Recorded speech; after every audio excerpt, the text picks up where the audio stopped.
Update naman tayo sa lagay ng panahon mula sa ating ka-weather, BNC resident meteorologist, Benison Estareja. Benison?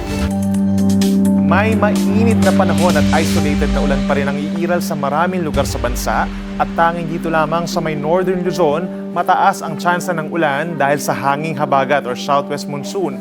Base naman sa latest satellite animation, wala pa tayong aasahang bagyo o low pressure area na papasok ng ating PAR hanggang matapos ang long weekend. Sa weather forecast ng Pag-asa bukas, June 12, araw ng Kalayaan, sa Luzon, umaga pa lamang may tsansa na ng mahinang ulan sa may Batanes dahil po sa habagat at dito sa may Mimaropa at sa lalawigan ng Masbate dahil naman sa localized thunderstorms. Sa ibang lugar sa Luzon, gaya sa Metro Manila at nearby areas, asahan pa rin ang maaraw at mainit na panahon umaga hanggang 1 p.m.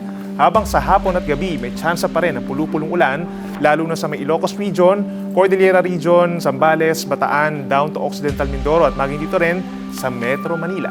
Pagdating sa Visayas at Mindanao, bukas sa umaga posible na ang pagkulimlim at mahinang ulan dito po sa may Cebu, ganyan din sa may Misamis Provinces at Lanao del Norte.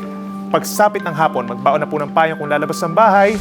Posible na yung pag-ulan lalo na po sa may Western Visayas, Negros Island Region, Zamboanga Peninsula, Northern Mindanao at sa halos buong Soc-Sargen at Bangsamoro Region. Mga localized thunderstorms po iyan na mawawala rin pagsapit ng gabi. Tag-ulan pero may El Nino. May paglilinaw po ang Pag-asa kung ano ang posible mangyari sa pagsabay ng dalawang ito. Ka-weather, isa ka rin ba sa mga nalilito sa pagsabay ng tag-ulan sa bansa at sa El Nino na madalas walang ulan? Hindi na ito bago dahil karamihan ng nagdaang El Nino ay nagsimula sa gitna ng taon gaya ng tag-ulan. Ang kaibahan lang, 4 months on the average ng tag-ulan kada taon, habang 9 to 12 months naman po na tuloy-tuloy ang lifespan ng El Nino. Ngayong 2026, sabi ng Pag-asa, nasa weak to moderate pa ang El Nino sa susunod na 4 na buwan. Meaning hindi pa talaga gaanong ramdam ang dry spells or kabawasan ng ulan ngayong wet season. However, sa last quarter ng 2026 hanggang first quarter of 2027, posibleng maging strong or very strong, ito yung super El Nino tinatawag, ang mararamdamang El Nino. Ibig sabihin, sasabay ang malakas na El Nino sa kasagsagan ng dry season or sa mga buwan mula Oktubre hanggang Marso.